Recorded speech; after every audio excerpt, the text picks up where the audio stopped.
Hi, ihr seht und hört einen Podcast von Future of Festivals, dem Branchentreffen für alle VeranstalterInnen, DienstleisterInnen, EntscheiderInnen und Auszubildende aus dem Festivalbereich. Unsere nächste Veranstaltung findet vom Mittwoch, dem 25. bis Donnerstag, dem 26. November 2026 in der Station Berlin statt. Kommt vorbei, wir freuen uns auf euch.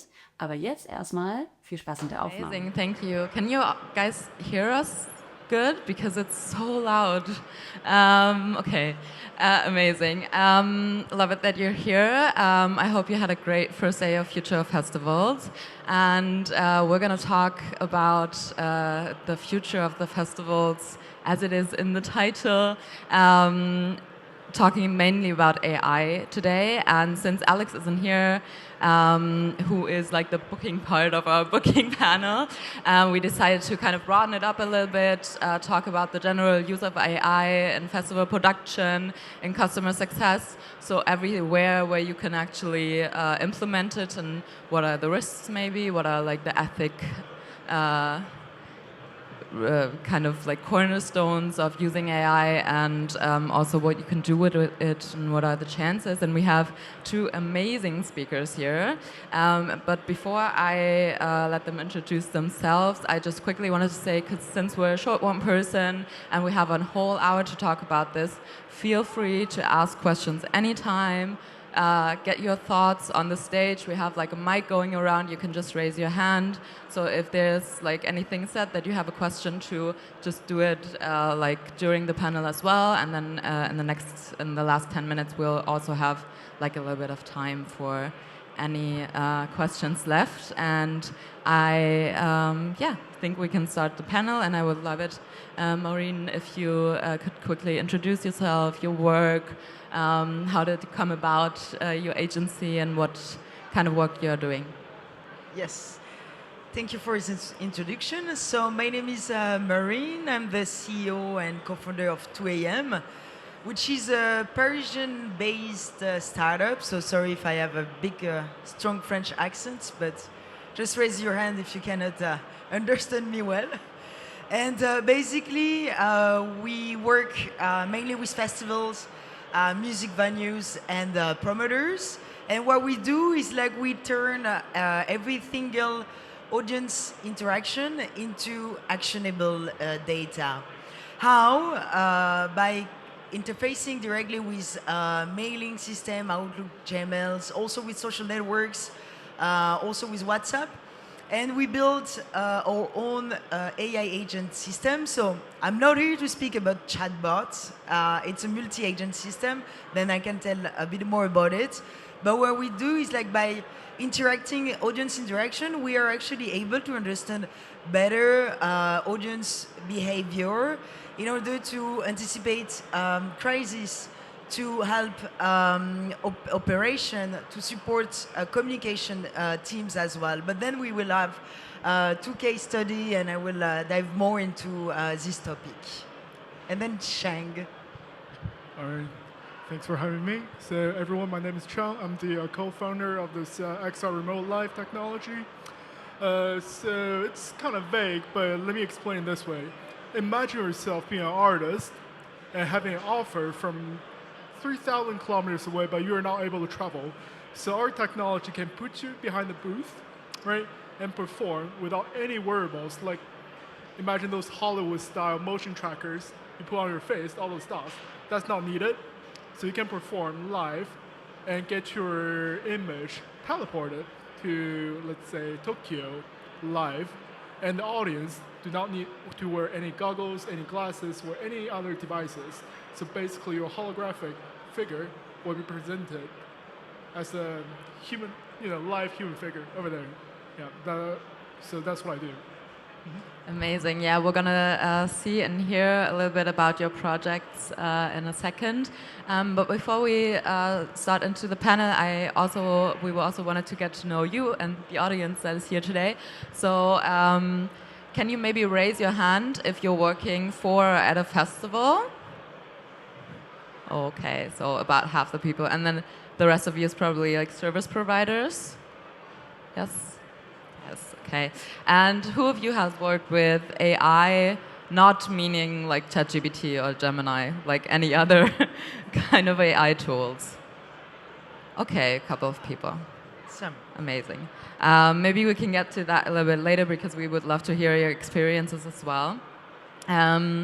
But let's start with, can you guys hear me okay? Because like I think it's very... not that much. But it's fine. Yeah, I have to really concentrate to like understand you, but I think we'll make do. Maybe we have to kind of cuddle together a little bit. All right. So as a first question, I would love to ask you, like just in general, where do you see like the biggest chances of using an AI in your current work and in the festival landscape in general? So I would say for me the biggest challenges is like the massive and fastest adoption AI managed to reach. Like if we have to compare, for instance, ChatGPT got adopted actually in just like 2 days, like 1 million of person. And if we compare with Spotify, like it took like 2 years and a half to reach to this adoption.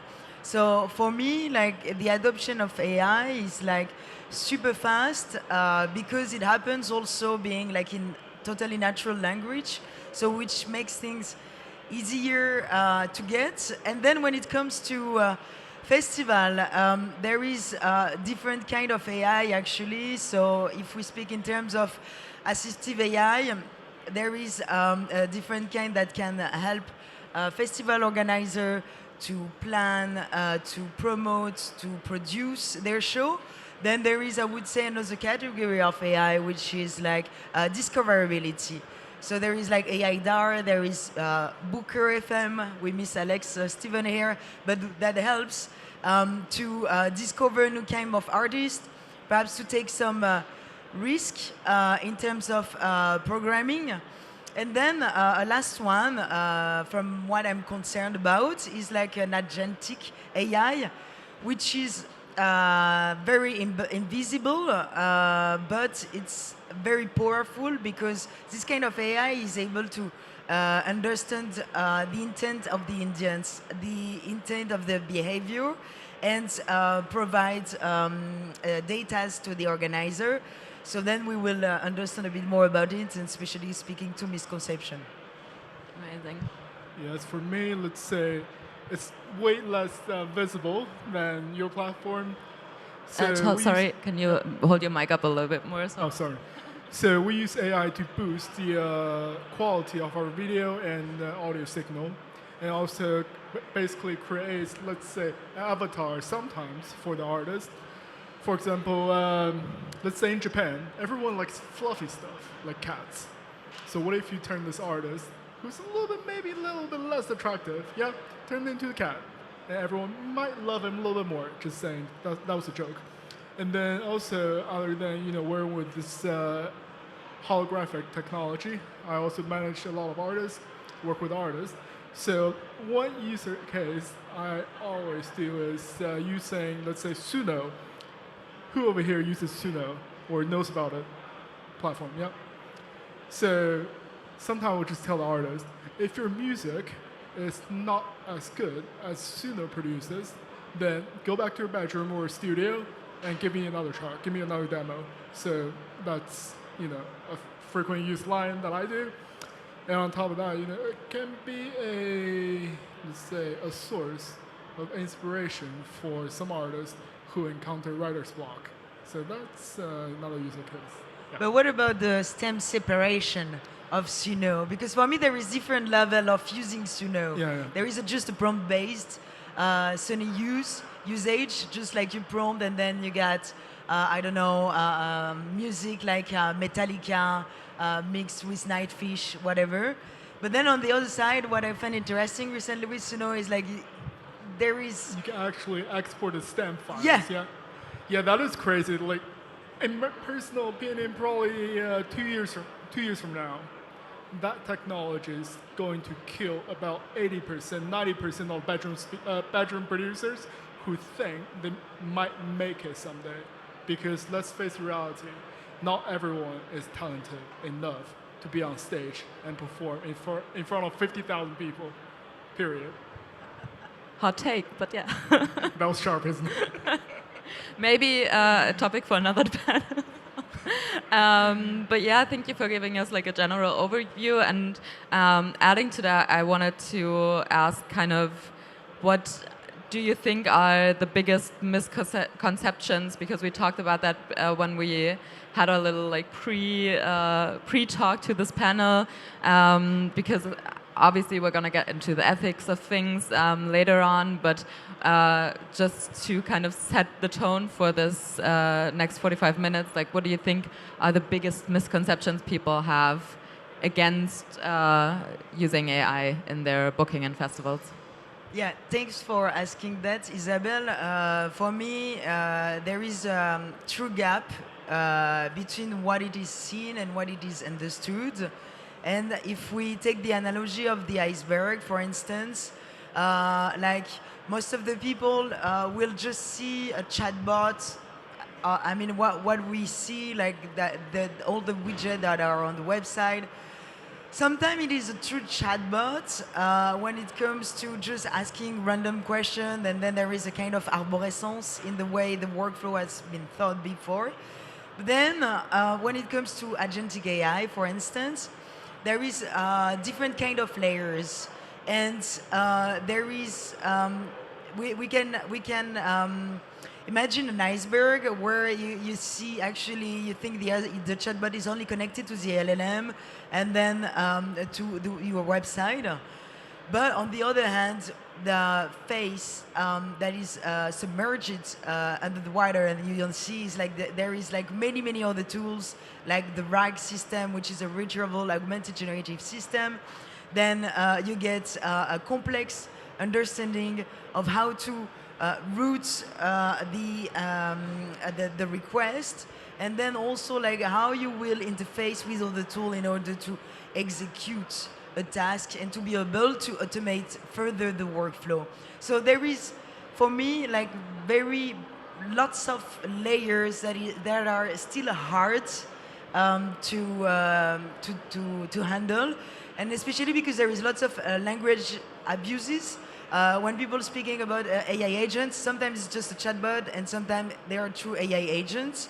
So the most thing I would ask is like if whether this chatbot or this AI agent is actually able to execute a task, and if it's not, so it's just a chatbot and there is not that much AI in it. But then when they are actually able to order something, or to change a ticket name, or to make whatever kind of modification, this is a true multi-agent system. So these layers are still to be understood, but we're getting there, I must say. Do you have anything to add, Chang? No. Yeah, I love that because I feel like right now we're still in the kind of overhanging time where people associate AI a lot with ChatGPT and stuff like that. So I love it that we can sit here today and talk a little bit more and get a little bit deeper into that. And so, Marine, I want to play the ball back to you right now. Because you obviously, like your startup is working with AI, and I really wanted to talk about like how AI can make our day-to-day work life in the festival industry easier. And you have a presentation that you brought, so maybe you can tell us a little bit about your work and everything you did with it. Can we have the presentation on the screen? Yes. Thank you. So let's make things even more concrete. So there is a big festival in France named Rock en Seine. It's like 180K festival with who we've been working, and basically this year like they've been a bit into trouble because like Deutsche, I don't know if you're you know this artist. She's a famous rap artist. She just got the Grammy Award, and basically it happened that she just cancelled the day before the festival. So you can imagine you are in the middle of the production, you have to deal with so many other issues, and then one of your headliners actually cancel, and then you have to make an announcement to your public audience. And so what happened, because we work with Rock-en-Scène, and basically with them we are only connected into their contact at mailing. And so we could see an increase on our platform of 1,200% requests. So which was like 120 plus emails to deal with. And the point is like with Rock-en-Scène, like they used to work with 5 ticketing system. So any kind of ticketing system has his own sales condition, his own process, his own support teams to work with. And so with our platform, it was easy then to implement the way actually every single customer could get an answer to their request. And so it helps the team to preserve the relationship with their fan while doing with other issues. And they could focus on the communication.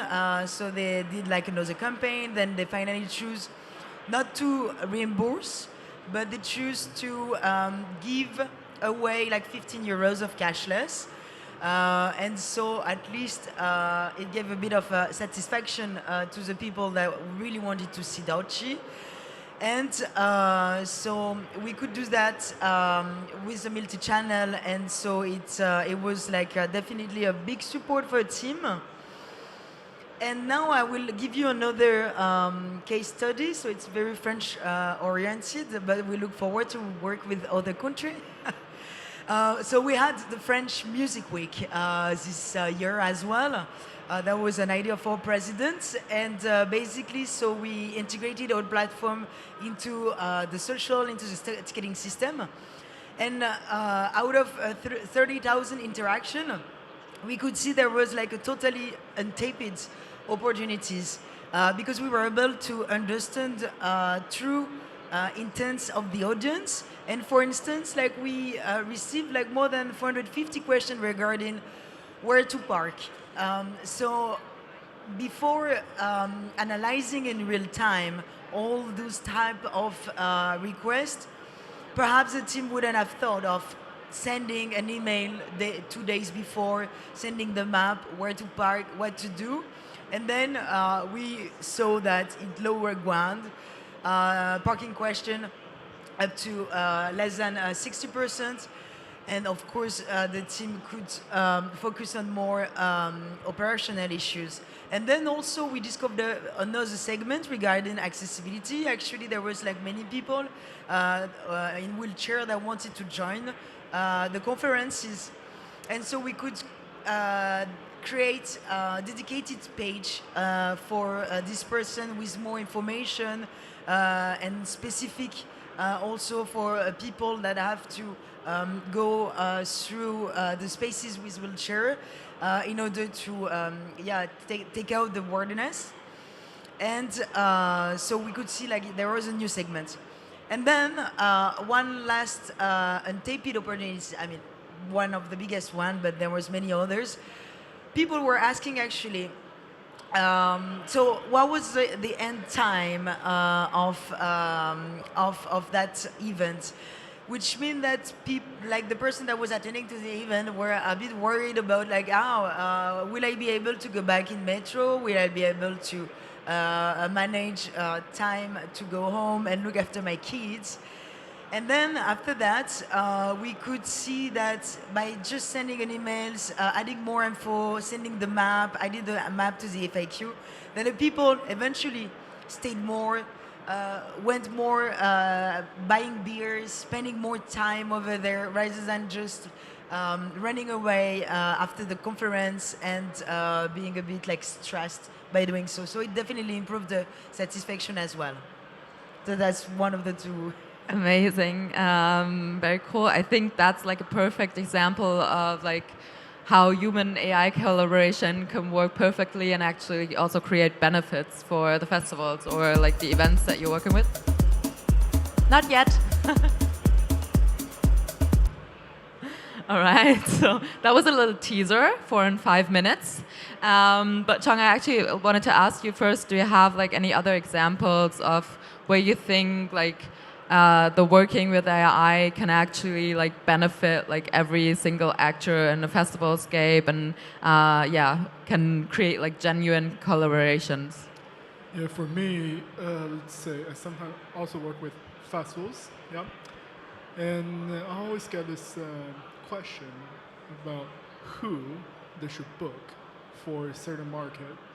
And me personally, like, I'll probably use an AI tool to do some social listening, pick out signals on various social media platforms, and get the artist information or get some names that would serve as a reflection of the ticket sales, or let's say basically that can be translated into ticket sales and use that as a mirror for my decision making. Yeah, that's probably what I can think of right now. All right. So maybe we can get to you a little bit more and the work that you do with XR Remote Live. So you have brought a little video. I don't know if you want to introduce it a little bit before we talk about it, or if we just want to show it and then... Yes, certainly. So our tech team is based in Shanghai, and let's say just a few months ago, before that, we're a team inside of Sony China, and we did a management buyout. So right now we own the intellectual property and everything. But a few years ago, we did this proof of concept in Shanghai with our gears, with some real audience to collect some data and their feedbacks. And basically this video, or that little video, is going to give you more direct impression of what we are and what we do and what this technology really is. So let's go. Let's go. That was a teaser.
Yep.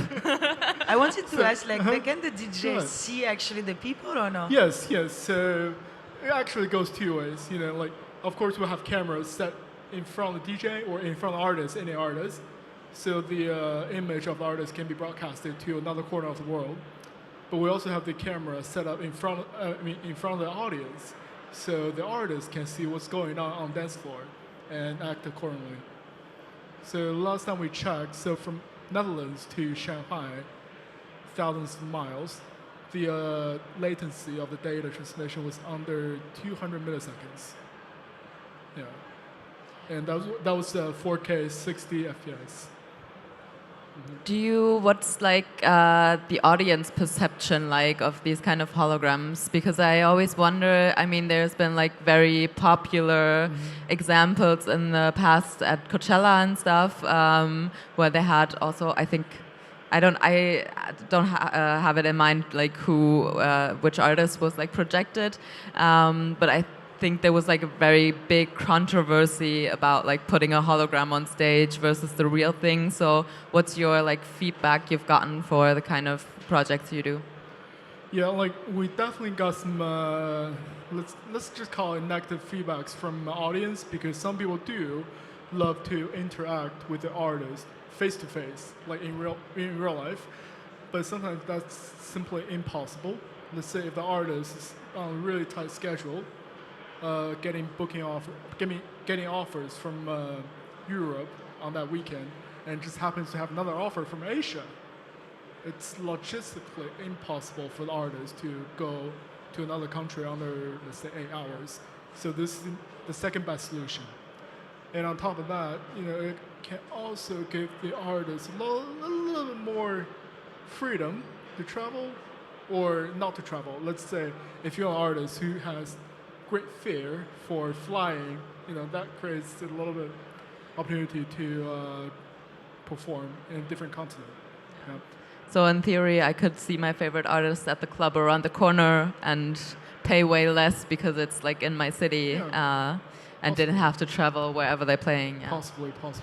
So we don't really see the hologram as a substitute of real life experience or real life performance. It's simply add on, a nice to have feature for some performances or clubs or festivals. Have any of you guys who are working for festivals or like any kind of other events, who of you would book like a hologram for their event? Yes, you do. Who wouldn't? Why not? Stage. Yeah. Microphone? Yeah, does anybody of you want to share like why they wouldn't? Mm-hmm. Yeah, back there. Yeah, let's make it interactive. I wouldn't say that I'm 100% out, but I think the live entertainment section has a rough time already, and we saw it while COVID, the online stuff. Well, it's a different thing because it's still a group action, but the DJ, especially for DJs, maybe not for any DJ, like the real good ones, they need to feel the room. And if you don't feel the room, you can't play music for them. That's the most important thing in live entertainment at all.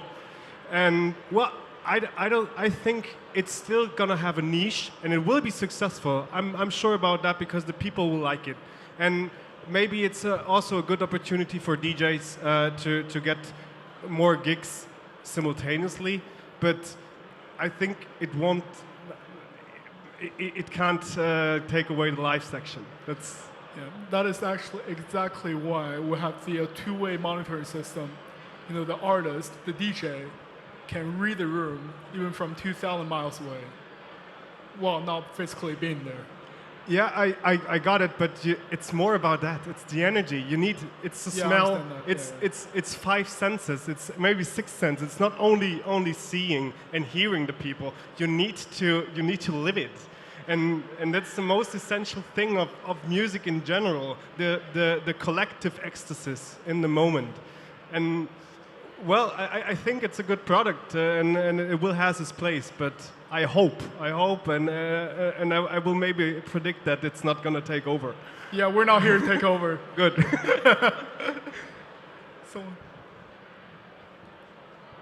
Hi. I'm a DJ also, and I agree with my friend. I cannot DJ if I didn't feel the people on the stage. And at the same time, for me as an artist, it's unbelievably beautiful to be directly in contact with people. And I was also thinking about something else. It's about privacy. So most people, I'm talking about Berlin now, people like to feel private at parties. Like there is no cameras, no one is taking photos, or I don't know, there is something live. People are seeing how people are interacting with each other. I play also at a lot of sex-positive parties, so this is like extremely impossible. So I want to ask you, my friend, maybe this topic of privacy and digital privacy in Asia, maybe in China or other countries, it's not really a big problem. Because the state or the companies that they provide the services, internet and your service, etc., they just take the data without consent. People maybe are not really aware, but in Berlin, we are like extremely aware about this topic. So in a lot of clubs, you cannot take your phone with you to the dance floor. You need to leave it in your bag or you put some stickers on the cameras, and there is awareness team and a lot of people that they are taking care of the space. So this privacy thing, I think it's really different from where you can provide your service. And for example, here in Berlin, maybe you can tell us more about the privacy. I think that could be a misconception. So let's say misunderstanding. Let's say if we're talking about clubs like Kit Kat, obviously there should not be any cameras or even cell phones allowed inside, right? But if we're talking about like major commercial nightclubs, maybe Boathouse, of course there are gonna be cameras. There will be cameras and there should be cameras for security concerns. I also saw some vendors or service providers at this festival providing security camera and solutions, right? So we're talking about two different markets. And we do not really want to collect, let's say for this technology, the camera is set up for interaction to see what the audience want, what the audience is doing, so the artist on the other side of the world can know what's happening on the dance floor. It's not really about collecting data or getting your face recognition or pushing you more advertisement afterwards. That's not about it. So that's a huge misunderstanding about the, let's call it privacy concerns in Asia or privacy concerns in Berlin. There was another raised hand here and here. Oh, I don't know who was first. I'm sorry. Hello. I just wanted to say that for me, local artists are also really important, and this commercialization of bigger and bigger artists, and that in the end we have only a few that are really big and everyone wants to see. This makes me a little bit scary, and I hope that we go back to actually book more local artists, support local communities, and that's why we also have a smaller festival, for example. But I can see that in bigger markets or in commercializing the artist somehow, it makes sense. And yeah, I just want to say that, like, what about local artists then? Or will they even be booked for this kind of things? Yeah, let's say you want to support this local artist who's really talented with just supreme production skill and a nice performance on stage. Do you want this artist to stay local or step onto a bigger stage and make it global? That's the question I want to ask you. So if you want to really support this artist, you can't really stop him or her from going commercialized, Or this artist can keep performing at a small club in front of 50 people and be the kind of niche cool artist, but starve, but not make enough money to support the family, because that's the reality we're facing here. Yeah, and with, let's say, technology, with AI, with streaming, with Spotify, YouTube, Twitch, or with hologram, you actually provide those smaller, up-and-coming, talented artists a bigger platform, a bigger stage, even in another country. Yeah, thank you for this answer. But what about, how do you say, because the younger generation, for example, I was just in another talk, they look for the vibe, they look for the people, they don't care so much about the crazy cool lineup, for example. But how do you create a vibe in this room?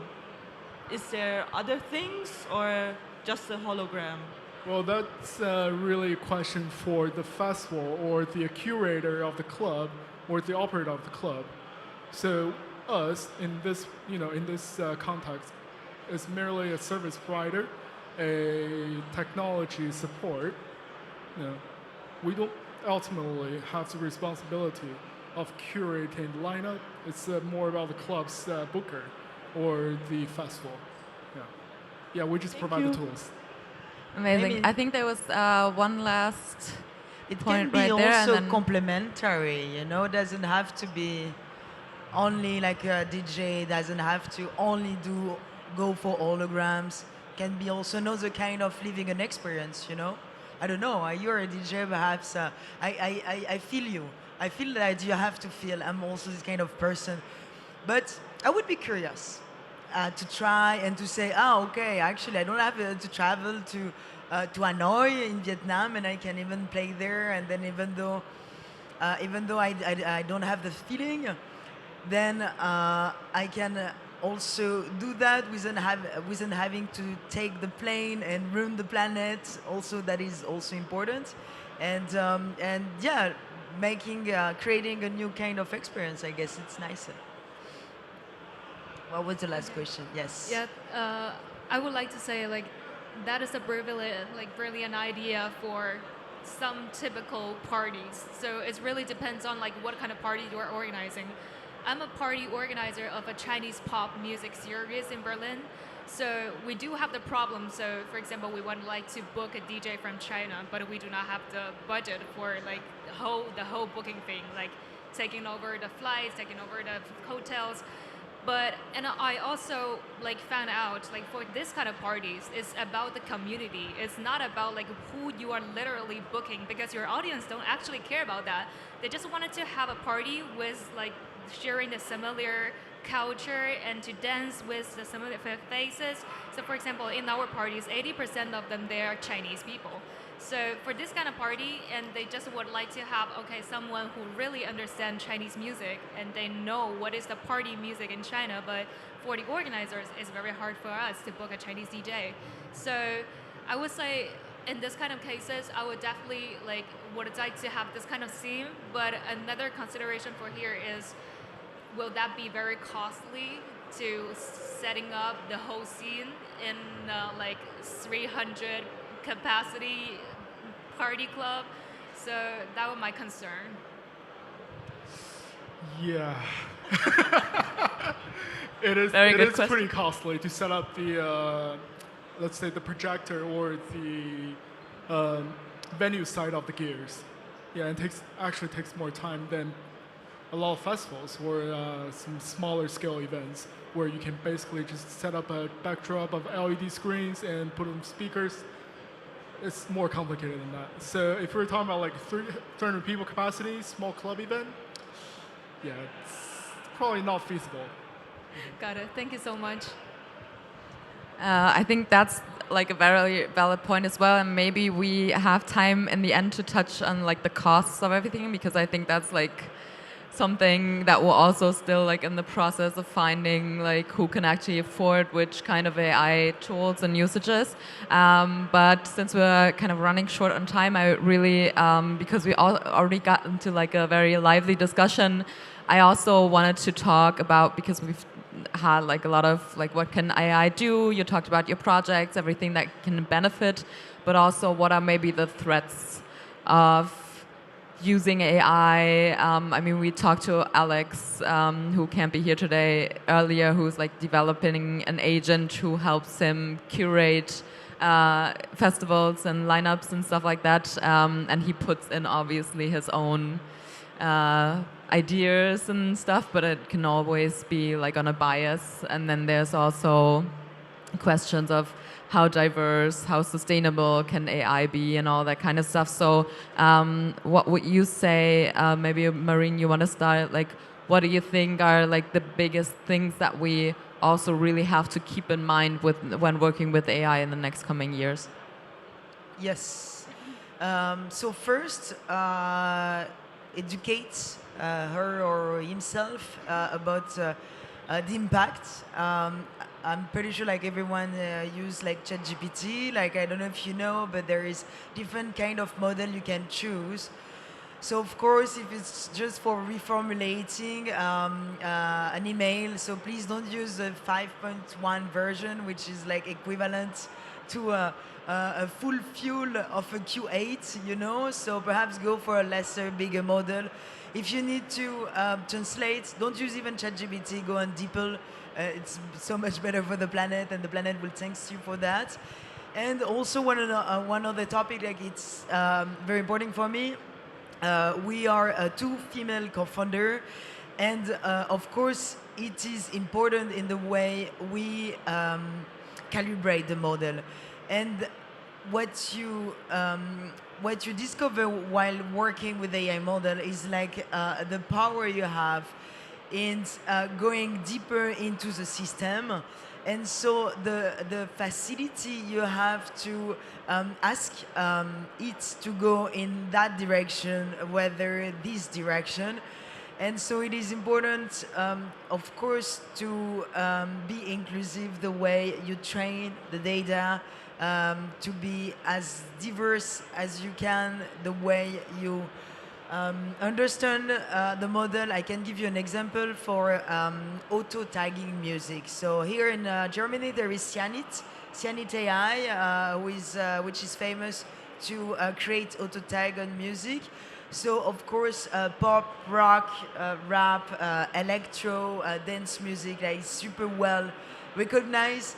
But then when it comes to Rwanda guitar, to Swahili kind of beats, then it's harder because of course there is not so much data on that. And I start seeing actually in Africa new AI models, a new LLM that are trained specifically on the data set of those countries. And for me, it's something that is very, very important to look after. Chang, do you have something to add? Yeah, maybe from a event curator or promoter's perspective. Me personally, I think using AI to be a tool of assistant in the decision-making process of booking artists can be a double-edged sword. Because let's say, if we simply use AI to determine which artists can be translated into ticket sale, then most of the festivals in all the markets will have a similar lineup. Because if we're talking about dance music, we're talking about Tiesto, we're talking about Skrillex, we're talking about Fred again. And those artists will generate ticket sales anyway. If we're talking about hip-hop, then it's Eminem, and maybe Dr. Dre. So if we're using AI to do that, then we're basically facing massive effect. The big artists will stay big, and small artists will never get a chance to see the light, the light of the day again. So that's something I think festival promoters or club bookers should keep in mind. What do you think can be possible ways to kind of counteract the things that you just talked about? Is there something that we can do to kind of get into the different direction? Yeah, manually set up a perimeter. So maybe as a festival promoter, you definitely want to keep in mind that your balance sheet matters. You have to sell tickets. So maybe for the top 20% of the headliners, you want to use AI to do some social listening to get an idea of what kind of artist or which artist is being talked about in your region. Then for the rest of the lineup, you can probably reach out to the community and get their opinion on who's up and coming, who's worth the attention and the budget to give an opportunity to be on stage. Yeah, so it's more a manual thing. So kind of also be more specific in what you put in, exactly what you just said, Marine. We have to kind of train the AI also to take all these things into account that we would usually do as well, right? Exactly. It's merely a tool. It's a walking cane. You can't replace your legs with AI. What do you think? Because we talked about or you said also in the hologram, when we talked about the holograms will never replace a real DJ staying on or artist staying on stage, but it's also just an addition. Marine, you obviously working with a customer success agent. What do you think can actually be tasks and works in the festival industry that maybe are going to be lessened or even replaced in the future by the using of AI, and also what kind of space can it create on another side, because you talked about that a lot, where can it free up time to deal with other things as well? Whoa, don't be afraid. Big question. No, I mean there is actually there is one number I remember is every 75 years, more than 50% of every jobs are re-raised. That is true. So I mean, if you ask to your grandparents what was their job, Like if I ask them, like they don't even know what I'm doing actually, you know? They're just like, oh, okay, you organize events. No, not exactly. But it's just like, it's totally impossible for them to imagine what you do because it's totally another world, you know? So I cannot imagine even like if the kids of my kids, then what will they do? So like there will be like totally different kind of jobs, of kind of work, okay? So it will replace some jobs, like I must say, like for customer support, which mainly ask manual tasks, repetitive, low value kind of task. It's totally changing. On this perspective, now you just have to speak to one guy, to one AI agent, and then he's able to speak to hundreds, thousands of people as easily as it was like 10. So it's totally changing on that sense. Also, the way I would say we are dealing with volumes, you know, so when it comes to booking, the way that you are finally able to deal with everything that you will, all the requests that you will receive, all the proposals that you will receive, then you are able to connect, and that's what Booker FM does, connect directly to Spotify, to Instagram. What would you do normally? And then you are finally able to answer to everyone, you know? So it's also nice to see that there is a different perspective putting into force. And still we don't know, actually. We don't know, but if I have to say one thing, just don't let the train going without you. Just grab everything that you can from learning about what are these AI agents, learning from what is AI discoverability, AI tagging, in order to not being put on a side and to be as well a change maker. Do you have something? No. Perfect last words, I would say. Because we're running out of time, and I actually wanted to open up the floor be like after I ask one last question, because I always feel like we have way too little time on these panels, and then also you get like a lot of input to a lot of different questions. So maybe you both can say like one thing or two things that you would love people to take with from this panel, or like working with AI in general. Like, what would you say like is something that you would want to give to the audience? Who wants to start? Yeah, I mean, if you are looking for... No, I'm not going to do the promotional one. That would be too easy. So here's my number. No, be conscious of model you're using. I mean, that what I said before. Be curious as well, you know? It's not because it's a new technology. It's something that I'm not used to, that I should just put a stop and not looking into. And also, it's already here. So be critic, because that's also a point with AI. Like, there is lots of gathering knowledge, and it's totally changing knowledge worker, actually. Like, the first job that are in danger is definitely like a knowledge worker, like the white collar, because they're doing better than us. So actually, it's... okay, if I can go a bit political now, we have to reinvent the system, because, you know, like the capitalism is all based on that. And so that's why, like, biggest player are fighting because they don't want the capitalism to end. But actually, there is no need for white collar again. So what will happen? How can we reinvent, you know, the new era where we want to live in? Because those people actually think they will make again the world, but I'm pretty sure we can be at our level, at our scale, change makers, and try to make things perhaps a bit better off, and trying to use our critical spirit to always keep the direction where we want to go. Yeah. That was, let's just say, it's a really diplomatic way of saying you can either keep up or being left behind forever. Because, yeah, like, I have similar expression or a similar opinion on that. Is AI has been has been merged into every little corner of our daily life, whether it's visible or not, right? And yeah, those people who like to stay purist, who like to kind of work against it, work against the trend, are gonna have a hard time in 5 to 10 years or even tomorrow. So that's my. What's your point of thought view. on What's that? your thought? Yeah, you've been playing hard questions. Oh my God, yeah, good question actually. I'm gonna think about that while you ask some questions.